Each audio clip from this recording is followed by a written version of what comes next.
남북 전쟁이 한창이었던 때가 있었어요. 1862년인데 메릴랜드의 한 초소에서 북군의 한 병사가 남군의 한 병사를 탁 조준하고 있었어요. 정조준하고 있었어요.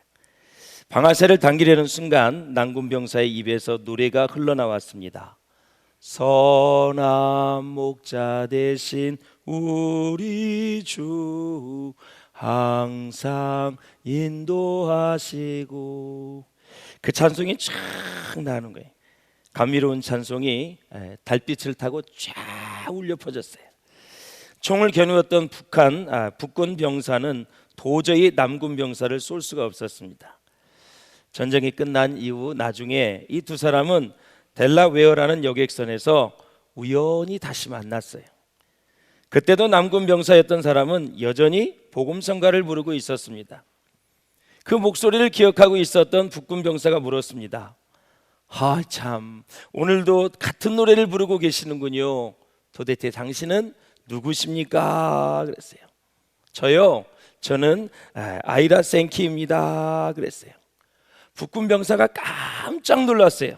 아이라 생키라 그러니까. 이 아이라 생키는 무디와 함께 전도 여행을 하면서 전국적인 명성을 얻고 있었던 가스펠 가수였기 때문에 그렇습니다. 그는 생키에게 그때의 일을 이야기하였고 두 사람은 하나님의 인도하심과 보호하심에 감사하였습니다. 전쟁에서나 전쟁이 끝나서나 궁궐에서나 초막에서나 주님은 우리를 인도하고 보호하십니다. 절대 여러분 오해하지 마십시오. 이 말씀은 그리스도인이 죽지 않는다거나 절대로 암에 안 걸리고 또 사고를 당하지 않는다는 말이 아닙니다. 하나님의 보호를 받는다는 것은 나를 향한 하나님의 목적이 있으며 그 목적이 이루어지기까지 하나님의 선하심이 변치 않는다라는 뜻입니다. 사랑하는 여러분, 하버드 대학의 교수 로널드 하이패치와 존 F 케네디 대학의 교수인 마틴 린스키 교수가 쓴 실행의 리더십이라는 책이 있어요. 그 책에 보면 먼저 지도자는 세 가지 유혹에서 벗어나야 된다 이렇게 말하고 있어요. 첫째는 군림하고자 하는 유혹입니다. 요즘 말로는 꼰대라 그래요. 꼰대. 꼰대. 돈이 많이 우리에게 벌려. 그리고 월급을 주는 사람이 많아지면 사람이 공연히 왕이 된 것처럼 군림하려 그래요. 이걸 조심해야 된다라는 거예요. 왕이 되려.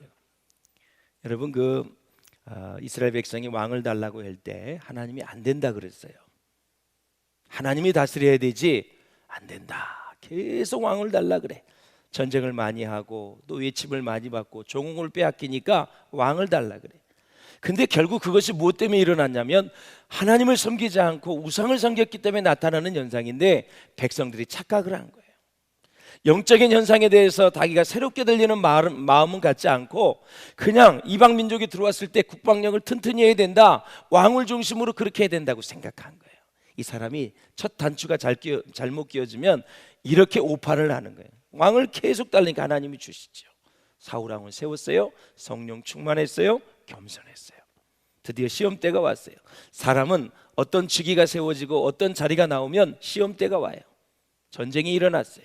하나님 말씀하셨어요. 내가 승리하게 해줄 테니까 모든 전리품 하나도 남기지 말고 왕까지 다 죽이라 그랬어요. 짐승까지도 다 죽이라 그랬어요.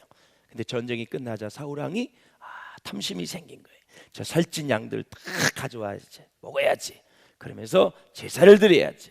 첫 번째, 죽이라 그랬는데 죽이지 않고 가져왔기 때문에 불순종이에요. 두 번째, 제사를 드리려고 했는데 사무엘 선지자가 오지를 않아. 그것도 7일 동안 일주일 내내 오지를 않는 거예요.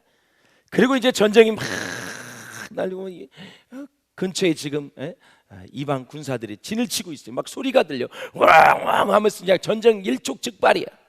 도대체 언제 오는 거야 이 인간은 하면서 결국 사무엘 선지자를 제키고 자기가 제사를 드렸어요.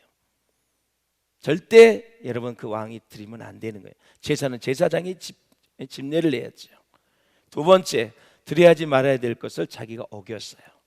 이건 제사장 나라에서 제사는 하나님을 만나는 거고 죄 용서함을 받는 그러한 놀라운 축복이 제사예요. 그래서 두 번째도 실격. 그래서 불순종과 그리고 제사의 제도에 대해서 그는 불합격점을 받았어요. 제사장 나라에서 합격을 못했어요. 결국 내가 너를 세운 걸 후회한다 하고 그는 그 이후부터 악신이 임해서 나중에 38년 동안 다윗을 따라다녔고 결국 아들과 함께 전투에서 죽고 자살해서 죽고 결국 인생 끝나버리고 말았어요. 사람이 이렇게 영적으로 잘못 단치를 끼우는 건 무섭게 생각을 해야 돼요. 내가 한번 실수한 거 반드시 회개하고 돌이켜야지, 말씀대로 살지 못한 걸 가지고 나 지금 형통해, 나 잘 살아, 아무 문제 없어, 천만의 만만의 말씀. 언젠가는 반드시 그것을 깨닫게 하는 거예요. 그래서 사람이 이렇게 리더십을 가져서 지도자가 되면은 군림하고자 하는 유혹에서 벗어나야 돼요. 둘째, 존경받고 싶은 마음에는 끝이 없다라는 거예요. 사람이 높은 자리에 올라갈수록 존경받고 싶은 마음이 막 생겨요. 누가 막 인사해주고 막 이렇게 세워주면은 정신을 못 차려요. 이 지도자는 그걸 조심해야 된다. 세 번째, 어느 사이에 쾌락주의에 빠진 것 조심하라는 거예요. 이 쾌락의 유혹으로부터 벗어나야 비로소 성공할 수 있고 성공을 지켜나갈 수 있다라는 거예요. 사랑하는 여러분, 오늘 본문을 보면 맹인을 가운데 두고 문제가 또 하나 발생합니다. 지난주도 보았지만, 아니 나면서부터 맹인이 눈을 떴다면 축제 중에 축제요, 잔치 중에 잔치요, 모두가 기뻐해야 될 텐데 그 중에 하나님 메시아가 거기 계시는데도 결국은 이것을 시기하고 질투하는 바리새인들 때문에 또 문제가 생겼어요. 이 영적인 세계를 보실 줄 알아야 돼요. 좋은 일이 있어도 악한 영이 역사할 수 있다라는 거예요. 바리새인들이 절대 마음의 문을 열지 않습니다. 축제가 일어나고 맹인이 눈을 떴는데도 메시아가 왔다는 것을 알면서도 그들은 인정을 안 하고 부인하면서 결국 또 문제를 일으켜요. 거기에서 이제 예수님이 선한 목자 비유를 얘기하고 나는 양의 문이다 라고 얘기하면서 그것을 자세하게 해석을 해주고, 그리고 어떻게 해야 구원을 받는지, 어떻게 사는 것이 제대로 사는 것인가를 예수님이 잘 가르쳐주고 있어요. 그러면서 진정한 메시아가 누구냐? 참 목자가 되어야 된다. 할렐루야. 선한 목자가 되어야 된다. 그래서 9장에서 맹인을 핍박하는 이 바리새인들은 사꾼이요 도둑이라는 것을 간접적으로 지금 얘기하는 거예요. 그리스도인들을 핍박하고 출교시키는 유대 지도자들은 하나님의 양떼를 잘 치는 선한 목자가 되지 못한 것을 지금 예수님이 말씀하고 있는 거예요. 오히려 양떼를 괴롭히고 착취하는 사꾼이다, 도둑이다, 이렇게 간접적으로 얘기합니다. 자, 본문 10장에 보면 예수님의 모습을 양을 예로 들어서 크게 두 가지로 나타내고 있어요. 하나는 선한 목자이다. 우리의 죄를 다 끌어안고 그분이 십자가에 못 박혀 돌아가신 대속적 죽음을 말하고 있어요. 대속적 죽음, 대신 죽어주셔서 우리의 죄값을 대신 치루어 주신 분이 예수님이다. 다른 하나는 양떼들로 하여금 하나님 나라에 들어가서 구원을 얻게 하는 양의 문이다. 그러니까 그 문을 들어가야만 구원을 받는 거예요. 내가 곧 길이요 진리요 생명이니 나로 말미암지 않고는 아버지께로 갈 자가 없느니라. 그래서 예수 그리스도를 믿어야만 결국 구원을 얻는다. 메시아가 왔으니 바리새인들이여 유대 지도자들이여 나를 믿어라. 그러면 너희가 구원을 얻을 건데, 내가 양의 문인데, 나는 선한 목자인데 왜 이리 마음을 닫고 마음문을 닫고 나를 믿지 않느냐라는 것입니다. 사랑하는 여러분, 그렇습니다. 예수님의 이 비유를 제대로 이해하려면 몇 가지를 이해를 잘 하셔야 됩니다. 먼저 양치는 사람에게 있어서 이 목자와 양의 관계는 아주 특별하다라는 거예요. 주인이나 이 목자의 음성을 다른 사람들의 음성과 정확하게 구분해내요. 양은 정말 청각이 발달되어 있어요. 그 다음에 이제 두 번째, 이스라엘 백성들의 그 전체적인 목양의 세계를 보면은 우기와 건기가 있잖아요. 그래서 우리는 이른 비와 늦은 비다 이렇게 얘기를 해요. 이 우기 때는 그냥 비가 많이 오기 때문에 집 근처에 막 초장이 많이 있어서 멀리 갈 필요가 없어요. 건기 때는 비가 없기 때문에 아주 멀리 가서 이제 양떼를 움직여서 먹여야 되거든요. 이제 거기에서 문제가 일어나는 거예요. 이리 때 각종 동물들이 양을 해치지요. 거기에서 이제 선한 목자냐 사꾼 목자가 거기에서 이제 판가름이 난다, 그런 얘기를 하는 거죠. 세 번째로는 당시 목자는 두 가지 종류가 있었다 그래요. 하나는 양을 책임지는 선한 목자가 있고, 다른 하나는 책임이 없는 고용 일꾼, 지금으로 치면 계약직, 더 나가면 알바가 있어요. 그래서 밤에 잠깐 지켜주는 거예요.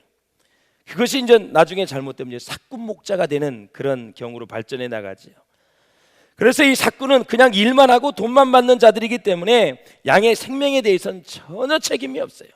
이리 때가 오든 뭐 동물이 오든 간섭을 안 해요. 죽든 말든 자기는 하루 일한 거 돈만 받아가면 되는 거예요. 그래서 선한 목자라고 하신 것은 선한 목자가 아닌 다른 사꾼 목자가 있다라는 것을 가정하는 거예요. 예수님께서는 사꾼이 있다고 얘기해요. 절도도 있다고 얘기해요. 강도도 있다고 얘기를 해요. 그것은 다 지금 자기 눈앞에 있는 유대 지도자들, 바리새인들에 대해서 얘기를 하는 거예요. 사랑하는 여러분, 선한 목자는 양을 극진히 사랑합니다. 이게 참 중요한 거예요. 핵심 중에 핵심이에요.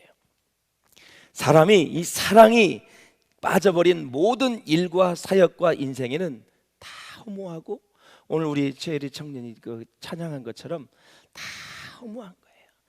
여러분, 정신없이 사는 사람이 우선순위를 발을 두는 걸 봤어요? 정신없이 사는 사람이 가치를 올바로 두고 사는 거 봤어요? 바쁘기만 하지 뭐 성취한 것도 없어. 나중에 후회해, 허무해.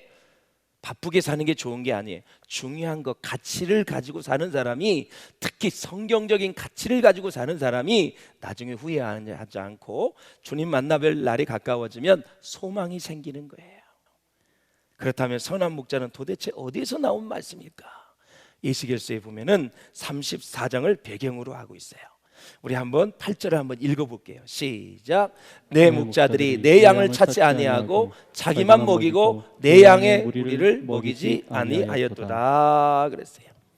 34장 15절도 한번 보세요. 시작. 내가 친히 내 양의 목자가 되어 그것들로 누워있게 할지라 주 여호와의 말씀이니라 그랬어요. 구약에 흔히 나타나는 하나님의 백성을 뭐라 불러요? 양떼라고 부르고, 하나님을 백성의 목자라고 부르는 것은 구약의 언약 신약의 독특한 표현이에요. 이스라엘과 하나님이 언약, 계약을 한 거예요. 말씀을 통해서. 그래서 하나님은 목자가 되시고 이스라엘은 그의 양떼들이다. 하나님께서는 그래서 자신을 대신하여 자기 백성을 잘 돌볼 수 있도록 이스라엘의 제사장들, 선지자, 예언자, 왕들, 이런 사람들을 다 하여금 목자의 역할을 감당할 수 있도록 세워주셨다라는 거죠. 그러나 이제 예수께서 34장에 가보면 이들은 목자 자신의 본래의 목적과 사명을 잊어버렸어요. 자기 이익을 위해서 양떼들을 속이고 노략질하고 도둑질한 자리 되고 말았어요. 그러니까 지금 구약의 말씀을 예수님이 딱 인용을 해서 말씀을 하시는 거예요. 자신의 이익만을 위해서 양떼들을 속여요. 쉽게 얘기하면 양을 잡으면 고기가 나오죠, 털이 나오죠, 기타 여러 가지 구성물이 나. 그걸 목적으로 해서 여러분 양을 이렇게 바라보았다라는 거죠. 하나님은 인간들을 양떼로 보십니다. 따라서 예수 그리스도에 대해서 소개했던 세례 요한을 보십시오. 보라, 세상 죄를 지고 가는 하나님의 어린 양이다 그랬어요. 양은 양인데 어려. 근데 누구의 어린 양? 하나님의 어린 양이니까 하나님의 아들을 얘기하는 거예요. 할렐루야. 네, 그렇습니다. 이사야 40장 11절을 보면은 그는 목자같이 양 무리를 먹이시며 어린 양을 그의 팔로 모아 품에 안으시며 젖먹이는 암컷들을 온순히 인도하시리로다. 먹이시고 안으시고 인도하신다 그랬어요. 우리 예수님의 사역이 5가지라 그랬어요. 먹이시고 고치시고 가르치시고 그다음 뭐예요? 용서하시고 기도하셨다. 이 5가지 사역을 우리가 늘 생각하면서 신앙생활하면 내가 어느 부분에 연약한 것을 알 수가 있어요. 자, 사랑하는 여러분, 한번 이 목자와 양의 관계를 연결시켜 주는 것이 무엇인지, 그 끈이 무엇인지 한번 3절을 한번 읽어보세요. 시작. 양은 그의 음성을 듣나니. 이 목자와 양을 연결시키는 것이 목자의 음성이에요. 4, 5절을 한번 보세요. 시작. 그의 음성을 아는 거로 따라오되 타인의 음성을 알지 못하는 거로 타인을 따르지 아니하고. 음성이 목자와 양을 잘 연결시켜 주는 거예요. 음성이. 그래서 이 목자와 양은 목자의 음성을 매개로 해서 하나로 뭉쳐진 관계임을 알 수가 있어요. 자, 인간의 시력에 빗대어 말한다면 여러분, 양의 시력은 어느 정도 될까요? 어느 책에 보니까 양의 시력은 마이너스 10이래요. 마이너스 10. 그러니까 1m나 2m 앞도 사물도 제대로 구분을 할 수가 없어요. 그래서 양은 아주 심한 약시라고 말씀을 드릴 수 있어요. 다시 말해서 눈에 뵈는 것이 없는 동물이에요. 바로 사자가 옆에 있는데도 하고 그냥 혼자 노는 동물이 양이란 말이죠. 1m, 2m도 잘 안 보이는 게 양이에요. 그렇기 때문에 청각을 가지고 움직이는 거예요. 청각. 예. 그래서 사랑하는 여러분, 양들에게 있어서 듣는다는 것은 생명이거든요. 그러므로 사랑하는 우리 성도 여러분, 우리 그리스도인들도 양처럼 보는 것으로 살지 아니하고 듣는 것으로 살아가는 존재가 될 수 있기를 바랍니다. 그래서 로마서 10장에 보면은 뭐라 그랬어요? 믿음은 들음에서 난다. 말씀을 계속 들으면 믿음이 생겨요. 믿음이. 예. 그래서 예수님은 이렇게 말씀하셨어요. 들을 귀 있는 자가 뭐가 있다고요? 복이 있다 그랬어요. 이 영안의 귀가 열려서 하나님의 말씀을 잘 듣는 자가 복이 있는 거예요. 억만금을 가지고도 하나님의 음성을 못 듣는 불행한 사람이에요. 가난하게 살아도 하나님의 음성이 내 귀에 들린다면 복된 사람이에요. 그러므로 믿음의 신앙인들은 세상의 사람들처럼 눈에 보이는 것을 향해서 나아가는 것이 아니라 믿음으로 하나님의 음성을 듣고 따라갈 때 매사에 고난 중에도 승리하게 될 줄로 믿습니다. 그렇다면 양이 지금 목자를 따를 수 있는 이유는 무엇인가? 과거의 경험이 있기 때문에 그래요.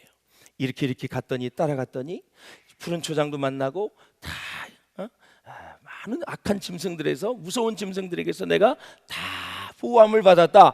그러한 과거의 경험이 있기 때문에 따라가는 거예요. 이 하나님 나라의 리더십이란 그래서 바로 한 마리의 어린 양이라도 잘 인도하는 것임을 우리에게 말씀하고 있는 거예요. 진정한 리더십을 가진 사람은 선한 목자의 심령을 가지고 있는 거예요. 눈을 떴다면, 맹인이 눈을 떴다면 바리새인들이여 즐거워해야 되지 않겠느냐. 이 사람도 하나님 관점에서도 양이다. 왜 이렇게 무시를 하고 출교를 시켜서 앞으로 영원히 성전도 못 들어가게 만들고 직장도 못 가게 만들고 죽어도 곡을 못하게 하느냐. 이 나쁜 사람들아, 이 저주를 받은 사람들아 하면서 크게 야단을 치는 거야. 진짜 니들이 선한 목자냐? 그 말씀을 알고 있다면서도 어떻게 그 가정을 그렇게 바라볼 수가 있느냐? 그것도 양이 안 차서 그 부모까지 찾아가가지고, 예? 그러니까 이 모습을 다 보면서 선한 목자의 상을 얘기하고 있는 거예요. 사랑하는 여러분, 우리 인간에게 있어서 가장 위대한 순간은 나를 찾고 계시는 하나님을 만나는 것입니다. 바리새인들이 지금 못 만나고 있잖아요. 메시아가 눈앞에 있는데 못 만나고 있잖아요. 예, 그게 안타까운 거예요. 예수님 보시기에. 그래서 양은 목자의 음성을 들어야 살 수 있다. 13절을 한번 같이 보겠습니다. 시작. 문지기는 그를 위하여 문을 열고 양은 그의 음성을 듣나니. 아멘. 문지기가 문을 탁 열어요. 그래서 양의 탁 소리를 지르면 양들이 다 우리 안으로 들어가는 거죠. 사랑하는 여러분, 우리가 이 땅에서 살 수 있는 길은 나를 부르시는 하나님의 살아있는 음성을 듣는 것입니다. 말씀을 통해서 듣는 거예요. 하나님의 음성은 내 속에 있는 잘못된 자아를 발견하게 만들고, 하나님의 음성은 내 죄를 회개하게 만들고, 하나님의 음성은 내 자신의 영적인 현주소를 정확히 알게 하셔서 그 모든 것들을 고쳐야 될 건 고치고 기경해야 될 마음이라면 기경하고 모든 것을 새롭게 해서 정말 튼튼한 양, 견실한 양, 건강한 양이 되어서 하나님의 음성을 더 잘 듣게 하는 것입니다. 그래서 주님이 우리의 목자가 되시고 양의 문이 되신다라는 거죠. 그래서 양이 된 우리는 그분을 따를 뿐인 것이죠. 간혹 사람들은 이런 질문을 합니다. 예수님의 부활을 어떻게 믿습니까? 사랑하는 여러분, 하나님의 말씀이니까 믿지요. 왜? 예수님이 그랬잖아요. 나는 부활이요 생명이니 나를 믿는 자는 죽어도 살겠고 무릇 살아서 나를 믿는 자는 영원히 죽지 아니하리라. 말씀하니까 우리가 믿는 거예요. 도대체 어떻게 우리가 동정녀 탄생을 믿을 수 있겠습니까? 마태복음 2장에 가보면 예수님이 성령으로 잉태되었다고 말씀하셨기 때문에 믿는 거예요. 믿습니까 여러분? 어떻게 이 우주를 하나님이 창조하셨습니까? 태초에 하나님이 천지를 창조하셨다고 창세기 1장 1절에 말씀하셨으니 우리는 믿는 것입니다. 믿지 않는 사람은 이렇게 얘기합니다. 말도 안 된다고. 어떻게 그런 일이 일어날 수가 있겠냐고. 왜 이런 소리를 하면서 우리를 자꾸 유혹하느냐고 얘기를 해요. 목자 되신 예수님을 모르기 때문에 그러는 것입니다. 그래서 요한복음 10장 7절에 나는 양의 분이다. 그러니 믿음을 가져라라는 거예요. 사랑하는 여러분, 양들을 위하여 목숨을 버리는 이 선한 목자의 중요성을 우리가 꼭 기억해야 돼요. 우리 11절을 한번 읽어보시겠습니다. 시작. 선한 목자라, 선한 목자는 양들을 위하여 목숨을 버리거니와. 지금 계속해서 예수님은 십자가에서 못 박혀 죽으실 것을 계속해서 조금씩 드러내고 있어요. 그래서 십자가에 달리셔서 결국 구원을 이룰 것을 제자들과 많은 사람들에게 가르쳐주고 있는 거예요. 예수님이 부활하시고 난 다음에 승천하시기 직전에 베드로에게 뭐라 그랬어요? 갈릴리 바닷가에서 내 양을 먹이라 그랬어요. 내가 가니 네가 성령 충만 받아서 잘 좀 가르치고 잘 좀 돌보고 다 구원받게 좀 해라. 그래서 양을 먹이라 그랬어요. 여러분, 세상의 지도자의 특징이 있어요. 다 다른 사람을 이용해서 자기 목적을 달성하는 것이 세상 지도자들의 특징이에요. 그런데 선한 목자는 양들에게 꿀을 먹이고 물가에서 편히 쉬게 하며 보호해 주는 거예요. 하지만 사꾼 목자는 양들에게서 젖과 털, 가죽, 고기 등을 얻기 위해서 사육할 뿐입니다. 최상태 씨가 쓴 최고가 되려면 최고를 만나라 책이 있어요. 이 책이 무슨 책이냐면 세계적인 지도자들을 직접 만나서 인터뷰하고 쓴 책인데 자기 개발의 거장인 브라이언 트레이시라부터 시작을 해서 스타벅스의 CEO인 하워드 슐츠 있지 아시죠? 그 세계 12명의 최고 지도자를 만나고 인터뷰를 했어요. 그리고 책을 쓴 거예요. 다른 건 다 제치고 이 책에서 가장 공통점 하나가 있다. 뭐냐? 그것이 바로 주는 능력이 탁월하다라는 거예요. 베푸는 능력이 탁월하다라는 거예요. 참 이 책을 보면서 최고의 리더는 예수님이시구나. 생명까지 주셨잖아요, 여러분. 생명. 그래서 크리스찬 리더들이 이렇게 주는 데에 탁월해야 되는구나. 사랑하는 여러분, 주는 게 특징이다. 탁월하다. 우리도 많은 사람들을 섬기고 그렇게 살 수 있기를 주의 이름으로 축원을 드립니다. 말씀을 읽고 마치겠습니다. 10절입니다. 10절 시작. 도둑이 오는 것은 도둑질하고 죽이고 멸망시키려는 것뿐이요 내가 온 것은 양으로 생명을 얻게 하고 더 풍성히 얻게 하려는 것이라 그랬습니다. 자, 더 풍성이라는 단어가 원문에 보면은 초가분이라는 뜻이에요. 더 풍성이라는 단어가 오병이의 기적이 일어났지요. 12강주리가 남았어요. 초가분. 그래서 하나님의 역사는 다 남는 거예요. 그래서 이 풍성함을 예수님은 우리에게 주시는데 생명을 주고 더 풍성히 누린다. 그 뜻이 뭐냐? 인생의 활기와 능력과 권세를 우리에게 주신다는 뜻이고 우리의 하나님 나라의 사역이 점점점 넓어진다는 뜻이고 독수리가 날개치며 올라간 것 같은 새 힘을 주신다는 뜻이고 감사의 기초를 해서 매일매일이 우리의 삶이 기쁘게 사는 것이 바로 풍성하게 사는 삶이라고 말씀하는 거예요. 이러한 은혜가 우리 가운데 있어서 예수님을 우리의 주인으로 모셔서 생명을 얻을 뿐만이 아니라 더 풍성한 삶을 살아가시기를 주의 이름으로 축원합니다.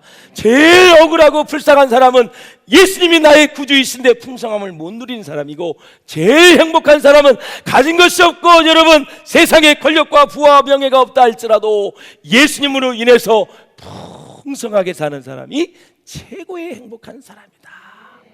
우리 비전교회 이렇게 성숙한 사람들이 정말 다 되실 수 있기를 주의 이름으로 축원합니다.